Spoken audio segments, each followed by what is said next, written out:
Praise the Lord. 1 தீமோத்தேயு 6ஆம் அதிகாரம் 6ஆம் வசனம் இவ்வாறாக கூறுகின்றது: போதும் என்கிற மனதுடனே கூடிய தேவ பக்தியே மிகுந்த ஆதாயம்.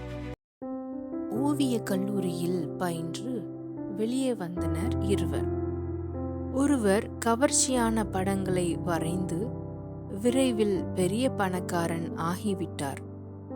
இன்னொருவர் சிறந்த கருத்துக்களை சொல்லும் படங்களை மட்டுமே வரைவார்.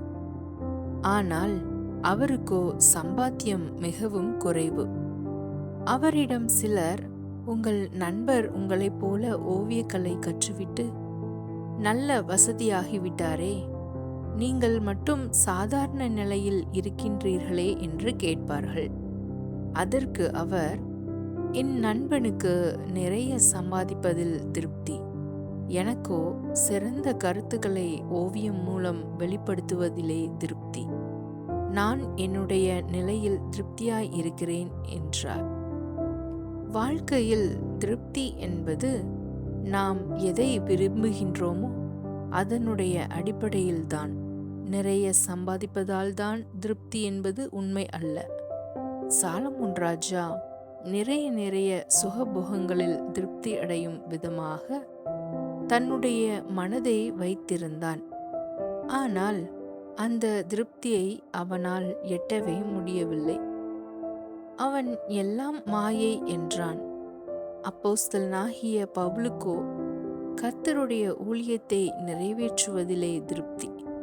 எனவே மிகுந்த பணம் பொருள் இல்லாத சாதாரண நிலையிலும் அவன் திருப்தியாய் இருந்தான். பணம், பொருள், அந்தஸ்தின் அடிப்படையில் நாம் நம்முடைய திருப்தியை உணர விரும்பினால் சரியான வழிகளில் தொடர முடியாது. கர்த்தரை விசுவாசிக்கின்றவர்கள் சரியான விஷயங்களில் திருப்தி காணும் மனநிலை உடையவர்களாய் இருக்க வேண்டும்.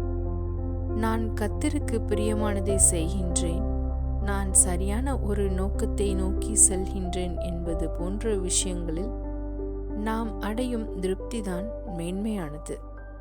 பணம், பொருள் சார்ந்து திருப்தி அடைதல் நம்மை சரியற்ற வழிகளில் போக தூண்டும். போதும் என்ற மனதுடனே கூடிய தெய்வ பக்தியே மிகுந்த ஆதாயம் என்றான் அப்போஸ்தலனாகிய பவுல். தேவ ஐக்கியத்தோடும் தேவனுக்கு உகந்த வாழ்க்கையோடும் வாழ்வதில் ஒரு பெரிய சந்தோஷம் உண்டு. அந்த சந்தோஷத்தை உணர்ந்து பழகிவிட்டால் திருப்தியான வாழ்க்கைக்கு நிறைய பணமும் நிறைய சௌகரியமும் தேவைப்படாது. தேவன் அனுமதித்த சூழ்நிலை சிறிதானாலும் பெரிதானாலும் மனம் தெய்வ உறவு தரும் சந்தோஷத்தினால் நிறைவாக இருக்கும். சரியற்ற வழிகளில் இன்று நாம் காணும் சந்தோஷம் சரி செய்ய இயலாத அளவிற்கு நாளை நமக்கு சஞ்சலம் தரும்.